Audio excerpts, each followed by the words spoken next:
have seen how this ends, Taljari. Your time has come.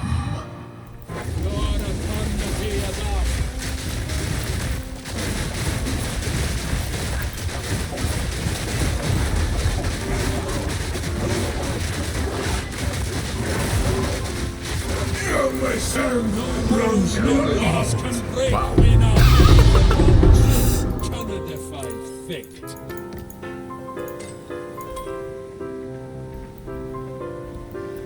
Okay, so I didn't expect this to go this fast because it's a level 80 trial and we're level 80. We're running wolf form, and today I wanted to talk a bit about my learnings about the wolf form throughout the league start.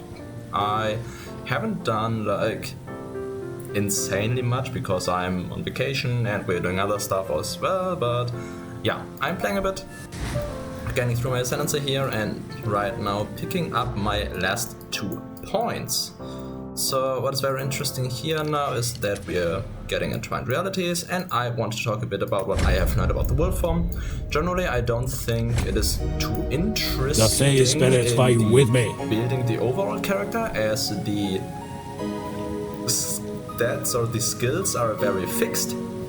There's a very specific rotation, and the wolves really don't deviate from this much. There are some interesting ideas, but generally it's very similar throughout the character. But some things I want to talk about is generally what helped me a lot was, well, obviously a strong talisman. I've went with a spiny talisman because I dropped this one and crafted a bit on it to make it very strong. And then there's a couple of notes that were extremely helpful early on, which I wanted to highlight, which is once sharpened, not sharpened claw, where is it? Always forget where it is. Invigorating hate. I don't use it anymore, but it was extremely useful throughout the campaign and early endgame, which consumes all our rage when transforming back to human form, which means that we have a panic button to get like 50-60% health back. We're running some rage. Then the other thing that was extremely strong was Tribal Fury. I picked up in the mid-30s, 40s, I do think, which makes it so that strikes deal splash damage, which did increase the clear by a whole lot. We'll take it up there in just a second, but I want to pick up some loot here quickly, so that I don't waste my keys. But generally I had a lot of fun with the wolf form overall. It was really cool, and I think it was very enjoyable overall. The playstyle is really cool, but as I said, currently it's kinda limiting when it comes to creative use of the class. Right now it's like very strict. We have a fairly clear direction of how the character is built, though there are some interesting things we can do with it, like specific gem combinations and the like, which I will show in just a second. But I want to quickly open up some chests here. We have 2 silver keys. Let's go with just the mysterious. Pack's heavy enough already. And the royal.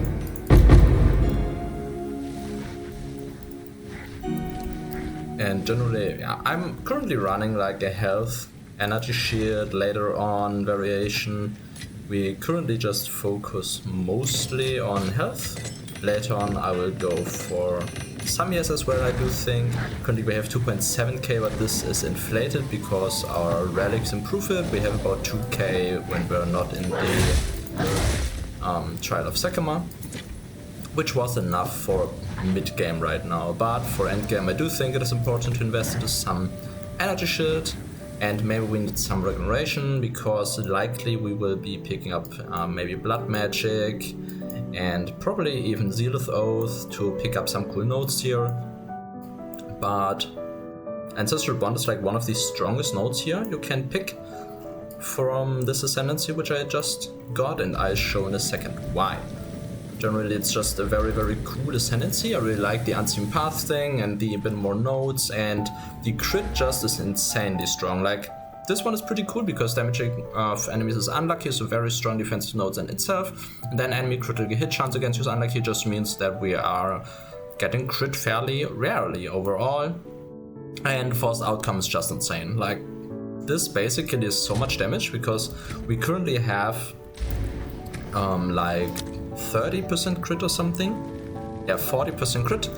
And we have an 11 base crit weapon, and we have our Arctic Howl, which inflicts critical weakness and it repeats 3 times. So we are at about 15 base crits. So with all our buffs, we are between 40 and 60% crit. So this means that at most, like in very bad situations, we'll receive like a 30 to 60% less crit multiplier.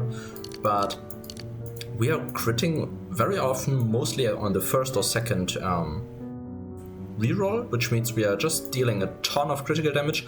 I was experimenting around with with cast on crit and stuff like that, but as I said, I want to highlight a couple of nodes, which for once is Tribal Fury, extremely good node, and here we can now allocate this one, which is pretty cool.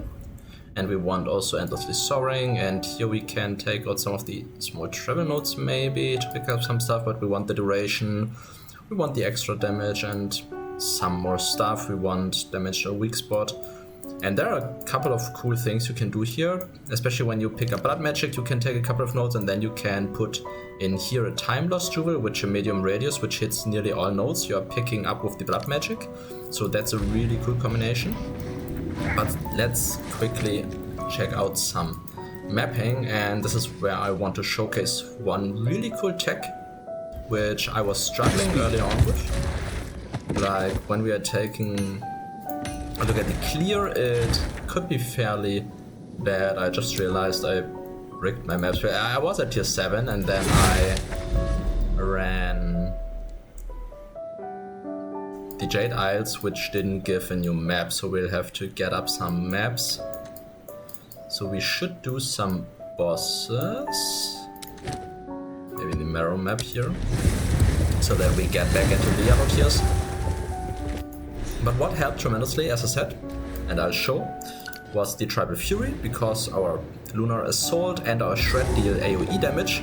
And what helped with the Lunar Assault also is the Ancestral Call 2.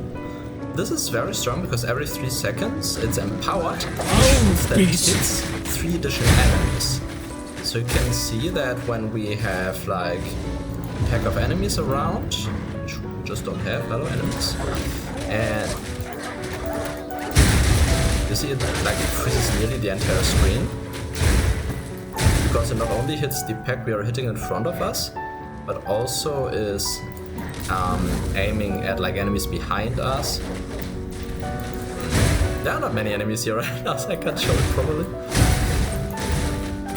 Let's see. Nature takes what's good. But yeah, most of our clear just comes from Lunar Assault because we're dealing so much damage. But later on we might have to incorporate some different skills or like do some combo, but currently for clearing I'm just jumping around and using Lunar Assault and then falling down. But you've just seen it, like it hits behind us as well with the additional enemies, and it's like really good. It's not like some insane ranged play style, but especially with the amount of AoE, I really need to stop running, it's so bad. Especially with the AoE scaling we're having in the build, and some more AoE scaling that comes later on. We're just easily clearing groups of enemies, which is really nice. And then another tech I want to showcase is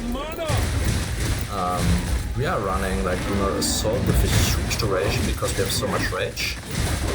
And there's one node from Unseen Path that seems very interesting, but could be a bit daunting to use, which is the Anger Management, 15 maximum rage, 200 faster start of inner rage loss, which means that we are losing rage like 1 second after stopping to get, which is very quick and can be fairly annoying.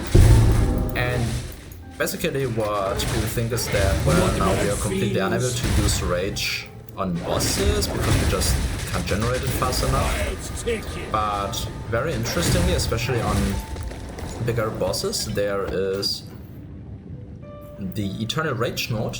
But what we're doing is we're running it in the weapon swap. So whenever we're just looting or running around or waiting for a boss to spawn, we just go into the weapon swap and can generate rage.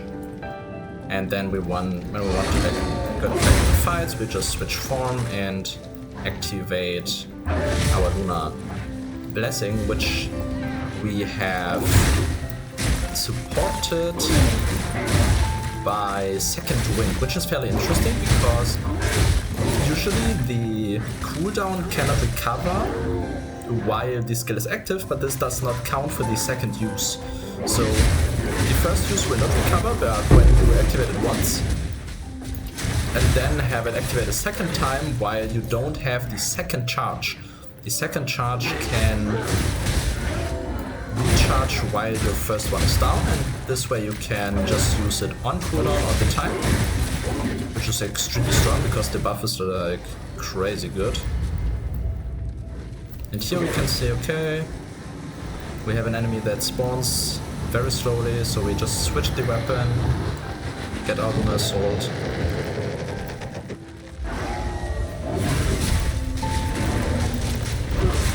And I'll talk what is my gem setups in general in a second. But yeah, here we're just dealing way too much damage, so we don't really have to care about our combo. But there's more interesting things to it. So let's go through these support gems quickly. We're running Shred with Magnified Area, Vivid Attacks, Elemental Armament, and Long Fuse. You don't have to run Magnified Area, you probably can just run even Conk Area for bossing. Attack speed is good, Elemental Damage is good, and Long Fuse is good. You could put in Elemental Focus as well. I'm experimenting around a bit here. For my Lunar Assault, I'm running Bater's Vengeance, which gives extra damage as cold damage, depending on how much rage you have, and with like 70 max rage and later like 80, 90 max rage, it's just an insanely good support. And we have Freeze for more freeze build up, Ancestrally Boosted for the multi-hits, and we have Magnified Area just so that we hit a larger area. I'm not, I do think about putting in Rage as well, so that we just generate Rage quickly with Lunar Assault. We have Cross Slash with Close Combat, Execute, and Magnified Area. However, I'm not sure about the supports here, because Cross Slash itself doesn't really deal a lot of damage. Most of the damage comes from pulling in the grenades or the AoEs from Shred. Also very interesting here is Long Fuse makes it so that the Icicles have 70% increased detonation time, but deal 35% more damage, which is our most damage, or like the main damage of the build for a single target. And it does also say grenades from supported skills can explode before the end of the detonation time. Very important here is that the Icicles are no grenades, so we can explode them with Cross Slash, even though this skill or the support for other skills would say otherwise, but we can do that. Then we have Pounce, which is a very, very good skill. It puts the predatory mark on the enemy, which says that it takes increased damage for each enemy within 6 meters. And currently, this is the reason why we are running the Wolf Pack and also have the wolves from Pounce. And in total, we can have, I think, like currently 10 wolves, which with quality would be 40% increased damage taken, which also is an extremely good buff. So then we have Holy Descent for Consecrated Ground, we have Charged Mark so that the enemy is on shocked ground when the mark is triggered, we have Eternal Mark so that the mark stays on the enemy when we use Cross Slash, we have Mark of Siphoning for some leech. These supports are up for change, and I want to add some lineage gems later on, but I don't really have the currency for them right now, so that's the current setup. And we have Arctic Hole together with Raging Cry, so we gain rage from the hole, Ice Bite, so when it freezes enemies we gain cold damage, and then we have Echoing Cry to repeat the cry, because this does help a lot with the Howling Beast when we can get up to 9 critical weakness stacks on the enemies, which is very, very good. 4.5 base crit increase is just insane, so we are at like 15 to 16 base crit. It's just very, very good. We have Herald of Ice with Frozen Spite and Magnified Area. These are up for change. Like, I've used these while leveling, and we probably will change them up later on. We have Savage Fury with Prolonged Duration, Wolfpack. I do want Brutus Brain in there later, so that the Wolfpack just is alive at all times. And we have Eternal Rage in the weapon swap, just so that we can generate rage outside of bosses, which is very handy. So that's basically what the build is currently, and I want to explore it further in the future. And maybe change some pathing. I don't really like this. Maybe I'll anoint Howling Beast and drop this entire part here and connect here. But we're not sure about it yet. We'll experiment around, test it. Maybe I'll drop this part and anoint Overwhelming Strikes. Good idea also. But I do kind of want to keep Tribal Fury because it's just very good. And that's basically what the character is about. We can just quickly finish the map. And yeah, I do think I have told everything. Basically what you're looking for is a big Fizz Spiny Talisman. I mean, you could go with an Elemental one as well, but I do think a base Fizz is the best you can use. But yeah, it's just my personal reasoning. They are fairly easy to make actually. You just need a decent base with some physical damage, and with a couple of essences you should be able to make a strong talisman, but I do think I'll make a short or TikTok later on the talisman crafting, because it's not that difficult to craft something alike. And yeah, I do think that's it from me for today. We'll see in the future how the build transitions. As I said, I'm on vacation, so I like the updates on the build won't be as rapidly, and the build won't be in a complete insane state too soonish. It will just be slow upgrades getting there. And yeah, that's it from me for today. So thanks for watching and see you in the next one.